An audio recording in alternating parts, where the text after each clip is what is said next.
हरे कृष्णा। सभी भक्तों का स्वागत है। भगवत गीता का सुंदर पाठ चल रहा है। अभी अभी अध्याय नंबर 8 पूर्ण हुआ है, जिसका शीर्षक था भगवत प्राप्ति। जो 8वां अध्याय होता है, इसे मृत्यु के समय का स्पेशलिस्ट कहा जाता है कि मृत्यु के समय हमें किस तरह से प्राण त्यागने चाहिए, या कह सकते हैं शरीर कैसे छोड़ना चाहिए, उसकी प्रैक्टिस कैसे की जाए, वह 8वां अध्याय हमें बताता है। योग की विधि द्वारा या भक्ति की विधि द्वारा क्या करना चाहिए, वह सब 8वें अध्याय में संपन्न हो गया है। अब हम 9th अध्याय शुरू करेंगे, 9th चैप्टर शुरू करेंगे, जिसका शीर्षक है परम गुह्य ज्ञान। मतलब छिपी हुई नॉलेज, गोपनीय ज्ञान। इस तरह का ज्ञान भगवत गीता में मिलेगा। जैसे भगवत गीता को 3 भागों में डिवाइड किया गया है, पहले 6 अध्याय, फिर बीच के 6 अध्याय, फिर लास्ट के 6 अध्याय। मतलब 7 से लेकर 12 तक के अध्याय।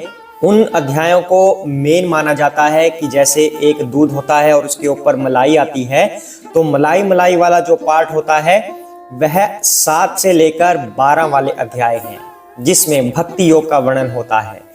और उस 6 के अंदर भी अध्याय नंबर 9 और अध्याय नंबर 10 ये बिल्कुल मलाई की भी मलाई है। ये इस तरह के 2 अध्याय हैं जो हमें छिपा हुआ ज्ञान देंगे, आंतरिक ज्ञान, गोपनीय ज्ञान हमें इससे मिलेगा, जैसा ज्ञान हम कहीं और से प्राप्त नहीं कर सकते। ऐसा ज्ञान हमें इस 9वें और 10वें अध्याय में मिलेगा, भक्ति का ज्ञान। तो आइए इसको शुरू करते हैं। हरे कृष्णा। श्री भगवान उवाच इदं तु ते गुह्यतमं प्रवक्ष्यामि अनुसूयवे ज्ञानं विज्ञान सहितं यत् ज्ञात्वा मोक्ष्यस्य शुभात्। हरे कृष्णा।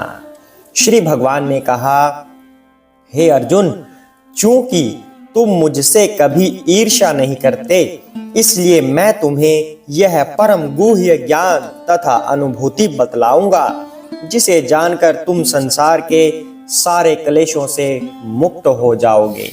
हरे कृष्णा। तो भगवान क्या कह रहे हैं? क्योंकि अर्जुन तुम मुझसे ईर्ष्या नहीं करते। अब कुछ लोग भगवान से ईर्ष्या करते हैं। कौन लोग? जो रजोगुण में प्रधान होते हैं, जिन्हें कोई ना कोई भोग करना होता है।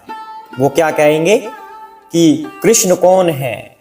उन्होंने भी तो गोपियां रखी हैं, उन्होंने भी तो रास लीलाएं की हैं, हम कृष्ण को नहीं मानते भगवान, उन्होंने तो ऐसे किया था, वैसे किया था, नहीं हम ही सब कुछ हैं।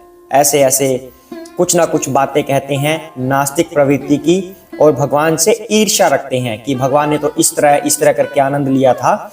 ईर्ष्या रखते हैं, तो वे भगवान का कोई ज्ञान नहीं ले सकते।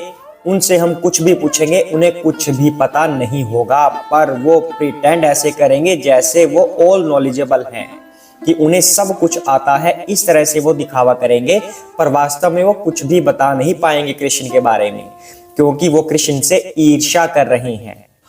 और भगवान कहते हैं कि अर्जुन, क्योंकि तुम ईर्ष्या नहीं करते मुझसे, मेरे प्रिय हो, मित्र हो, इसलिए मैं तुम्हें वह गुह्य ज्ञान बताऊंगा, जो छिपा हुआ ज्ञान है, जो किसी को नहीं पता होता, जिसे जानकर तुम संसार के सारे क्लेशों से मुक्त हो जाओगे। क्लेश जो ये शब्द है, इससे इंग्लिश का क्लैश शब्द बना है, इंग्लिश का क्लैश। तो सारे भौतिक क्लेशों से तुम मुक्त हो जाओगे, ऐसा ज्ञान मैं तुम्हें बताऊंगा, ऐसा श्री कृष्ण कह रही हैं। अब कैसे बताएंगे, आगे जानते हैं। राजविद्या राजगुह्यं पवित्रमिदमुत्तमं प्रत्यक्षावगमं धर्म्यं सुसुखं कर्तुमव्ययम्। हरे कृष्णा। यह ज्ञान सब विद्याओं का राजा है, जो समस्त रहस्यों में सर्वाधिक गोपनीय है। यह परम शुद्ध है, और चूंकि यह आत्मा की प्रत्यक्ष अनुभूति कराने वाला है, अतः यह धर्म का सिद्धांत है। यह अविनाशी है और अत्यंत सुख पूर्वक संपन्न किया जाता है। हरे कृष्णा। तो भगवान कह रहे हैं यह ज्ञान सभी विद्याओं का राजा है, और लास्ट में भगवान ने बोला कि सुख पूर्वक इसे संपन्न किया जाता है।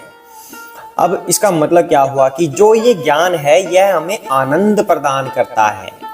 कैसे प्रदान करता है? एक शब्द सभी ने सुना होगा, सच्चित आनंद। सच्चिदानंदमय है भगवान श्री कृष्ण, भगवान श्री राम सच्चिदानंदमय है। सत्य का मतलब क्या होता है? एग्जिस्टेंस, मीनिंगफुल एग्जिस्टेंस, यानी कि उसका कोई पर्पस हो होने का। चित्त, चित्त का मतलब क्या हुआ? चित्त का मतलब हुआ नॉलेज, मतलब वह ज्ञान जो क्या दे सके? जो हमें आनंद दे सके, जो हमें ब्लिस कर सके।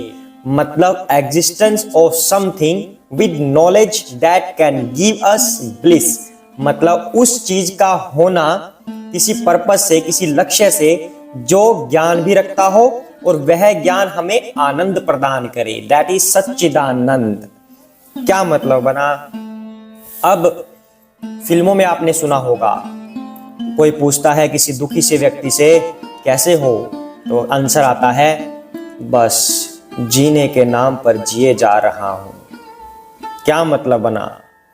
उसकी एग्जिस्टेंस है, मतलब वो जी रहा है, लेकिन जीने के नाम पर जिए जा रहा हूं। तो क्या हुआ? मतलब उसका कोई पर्पस नहीं है, उसकी लाइफ का कोई मीनिंग नहीं रह गया।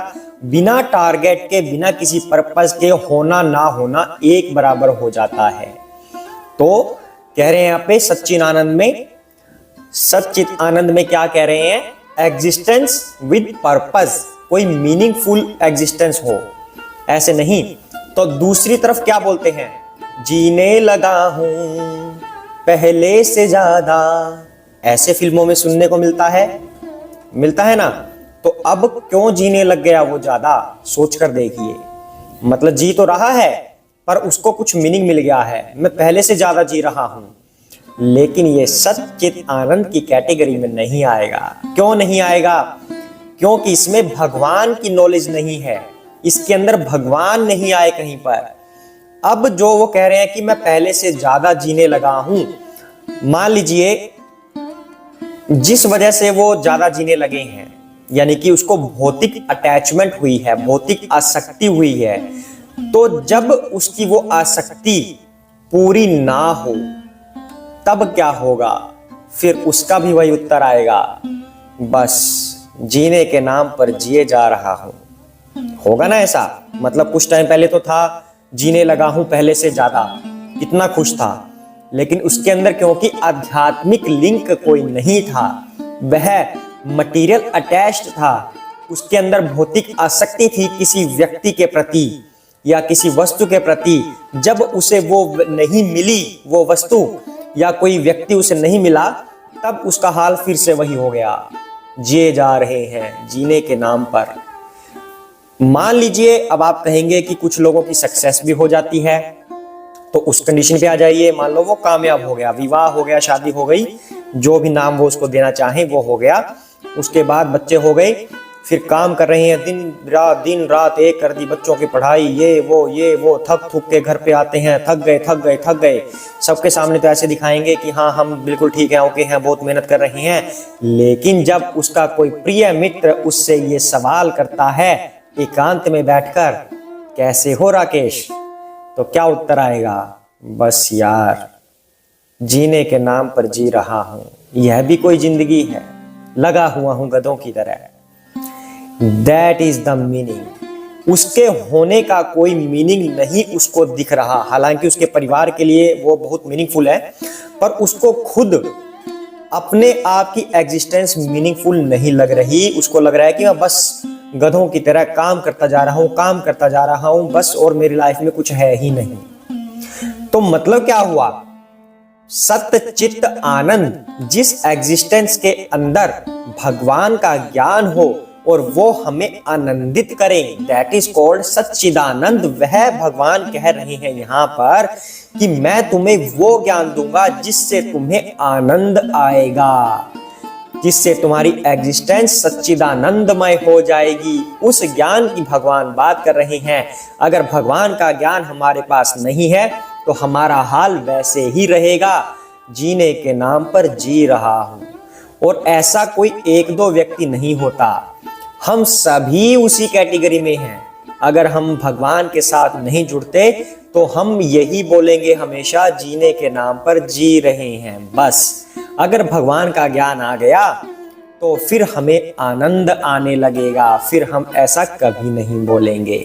सिर्फ एक भगवान का ही एक ऐसा ज्ञान है जो हमें आनंद प्रदान कर सकता है, दूसरा कोई नहीं।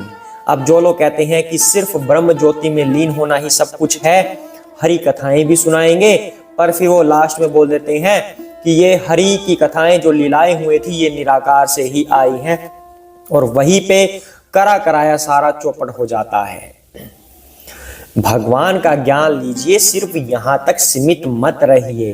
भगवान की लीलाओं का श्रवण कीजिए, भगवान की लीलाओं का गान कीजिए, तब हमें वास्तविक आनंद आएगा और सच्चिदानंदमय का कंसेप्ट जो है वो सही प्रूव आपको दिखने लगेगा।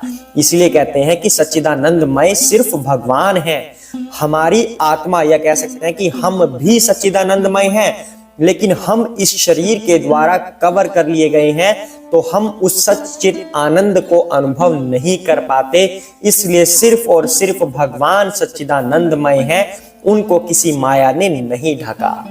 तो आगे भगवान इसमें क्या कह रहे हैं, यह ज्ञान सब विद्याओं का राजा है।